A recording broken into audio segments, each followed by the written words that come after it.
Karaniwan na ang pagpupuyat sa mga estudyante at empleyadong tambak ang mga gawain. Kasama na po kami ni partner Howie Severino sa mga nagpupuyat palagi. Pero alam mo ba, partner, bukod sa antok, may iba pang dulot na masama.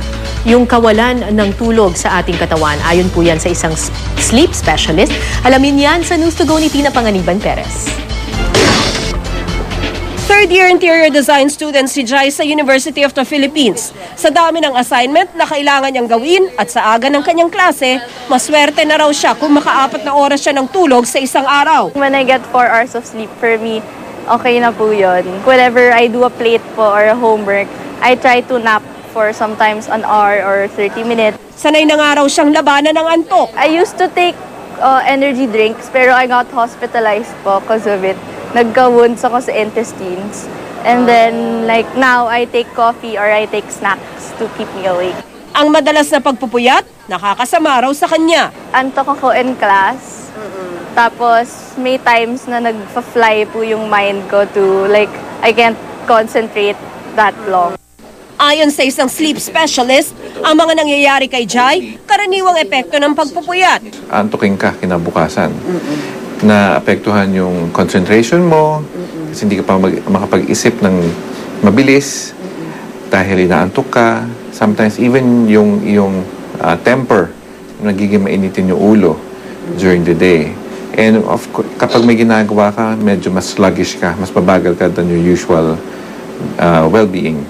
Kapag puyat, mas madalas din daw napapansin ng mga sakit-sakit sa katawan. Yung for pain, medyo mas sensitive ka. So sometimes it may lead to a lot of aches and pains, magko-complain ka ng kasi mas mababa yung tolerance for that. Ang ilang nahihirapang matulog ng maayos, nagpapa-sleep test pa para malaman kung saan nagkakaproblema. Pero masakit ito sa bulsa dahil sa isang gabi pa lang ng pagsusuri, gagastos ka na ng hanggang 33,000 pesos. Ayon sa mga espesyalista, 6 hanggang 8 oras daw ang kailangan nating tulog sa isang araw. Di naman daw masama kundi makabuo ng 6 hanggang 8 oras basta't hindi madalas magpuyat. Pero dapat mabawi raw na walang oras ng tulog. Halimbawa, sanay ka matulog ng 6 na oras sa isang araw. Kung 4 na oras lang ang tulog mo ngayon, dapat ay 8 oras ang tulog mo bukas. Ang 2 oras na nawala ngayon, idaragdag sa tulog kinabukasan. At kung akala mo masarap ang tulog kapag humihilik, mali ka. So yung mga taong humihilik na malakas, yung tulog nila hindi masyado malalim, mababaw, pagising nila kulang pa rin yung tulog, tsaka antukin sila. Ang mga taong ganito, may sleep apnea. Ang daanan ng kanilang hangin, masikip o nababarahan. Ang sleep apnea ang pangalawang pinakalaganap na sleep disorder sa mga Pinoy. Pangalawa lang sa insomnia o hirap makatulog.